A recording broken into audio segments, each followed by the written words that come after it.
Hello students. तो आज हम अपने फाइनेंशियल मैनेजमेंट चैप्टर को स्टार्ट करते हैं। हमने लास्ट 4 वीडियो में इसके 4 इंट्रोडक्शंस देखे, पर आज हम चैप्टर को स्टार्ट करेंगे। सबसे पहले आप फाइनेंशियल मैनेजमेंट का मीनिंग देखिए।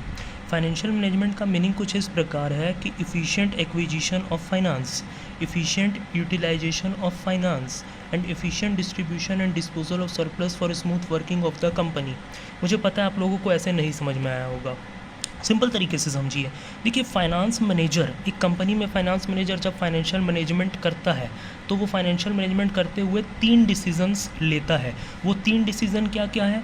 फाइनेंसिंग डिसीजन, इन्वेस्टमेंट डिसीजन और डिविडेंड डिसीजन। देखिए, इन 3 डिसीजंस को हम लोग को आगे डीपली पढ़ेंगे, लेकिन अभी डेफिनेशन को समझने के लिए इन 3 डिसीजंस को हम लोग शॉर्टकट में समझेंगे। देखिए, फाइनेंसिंग डिसीजन में फाइनेंस मैनेजर क्या करता है, ये सोचता है कि जो फाइनेंस आएगा वो किस किस सोर्स से आएगा, कितना ऑनर्स फंड से आएगा, कितना बोरोड फंड में आएगा। ऑनर्स फंड में शेयर्स हैं मेरे पास, बोरोड फंड में मेरे पास बैंक लोन है, डिबेंचर है, तो दोनों में से किस में से मुझे कितना कितना लाना है, ये फाइनेंसिंग डिसीजन है। इन्वेस्टमेंट डिसीजन, जब फाइनेंस आ जाता है तो फाइनेंस कितना फिक्स एसेट्स में इन्वेस्ट होगा, उससे मैं कितना लैंड, बिल्डिंग, प्लांट, मशीनरी लूँगा, कितना मैं कैश अपने हाथ में रखूँगा एज अ वर्किंग कैपिटल, जिससे मैं डे टू डे एक्सपेंसेस को मीट कर पाऊँ। ये होगा इन्वेस्टमेंट डिसीजन। डिविडेंड डिसीजन क्या होता है, ये थोड़ा सा नया है आपके लिए। डिविडेंड डिसीजन को भी थोड़ा सा शॉर्टकट में समझ ही लीजिए। डिविडेंड डिसीजन क्या होता है? Residual decision. रेसिडुअल कहने का मतलब ये डिसीजन जो लिया जाता है वो रेसिडुअल प्रॉफिट पर लिया जाता है, कंपनी की रेसिडुअल प्रॉफिट पर। रेसिडुअल प्रॉफिट कंपनी की क्या होती है? जब कंपनी को प्रॉफिट होती है तो कंपनी उसमें से जो भी खर्चे अपने सैलरी, वेजेस, रॉ मटेरियल का जो भी खर्च है, जो भी अपना रेंट, सारा कुछ बिल्स पेड कर देने के बाद, बोरोड फंड पर इंटरेस्ट पेड कर देने के बाद जो भी कंपनी के पास बचता है वो प्रॉफिट रेसिडुअल प्रॉफिट कहलाती है। और उस प्रॉफिट पर हक होता है मालिक का, मतलब ओनर्स का, मतलब अपने शेयर होल्डर्स का। तो उससे क्या होना चाहिए? उससे, उस प्रॉफिट से 2 चीज़ हो सकती है। उस प्रॉफिट से या तो डिविडेंड डिक्लेयर हो सकता है या रिटेन्ड अर्निंग हो सकती है। रिटेन्ड अर्निंग का मतलब क्या है? अपनी ही प्रॉफिट को वापस कंपनी में एज अ कैपिटल इन्वेस्ट कर देना। अपनी ही प्रॉफिट को वापस कंपनी में एज अ कैपिटल इन्वेस्ट कर देना, उसे रिटेन्ड अर्निंग कहते हैं। तो उस प्रॉफिट से कितनी डिविडेंड डिक्लेयर होगी, उस प्रॉफिट से कितना रिटेन्ड अर्निंग होगा, इसे हम लोग कहते हैं डिविडेंड डिसीजन। तो ये 3 डिसीजन शॉर्टकट में हमने समझे। शॉर्टकट में समझने का रीज़न ये था कि अब हमें डेफिनेशन समझ में आएगा। देखिए, इफ़िशिएंट एक्विजिशन ऑफ फाइनेंस मतलब फाइनेंसिंग डिसीजन, मतलब मैं फाइनेंस किस किस सोर्स से लाऊंगा।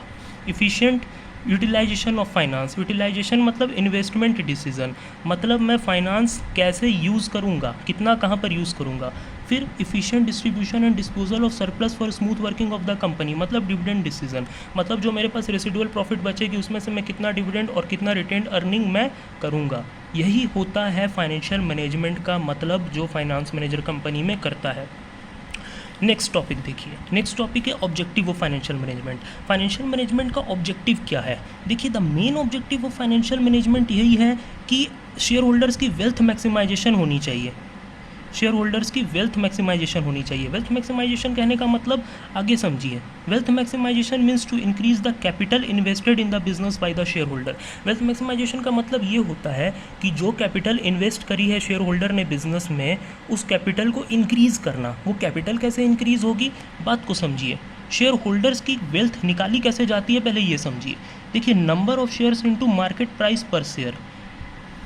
एग्जाम्पल से समझिए। देखिए, रीचा नाम का मान लीजिए, रीचा नाम की एक शेयर होल्डर है मेरे पास, उसने 100 शेयर्स खरीदे थे कंपनी के 100 रुपये के एक शेयर, मतलब एक शेयर का दाम था 100 रुपया, उसने 100 शेयर्स खरीदे तो उसने 10,000 रुपया इन्वेस्टमेंट टोटल करी।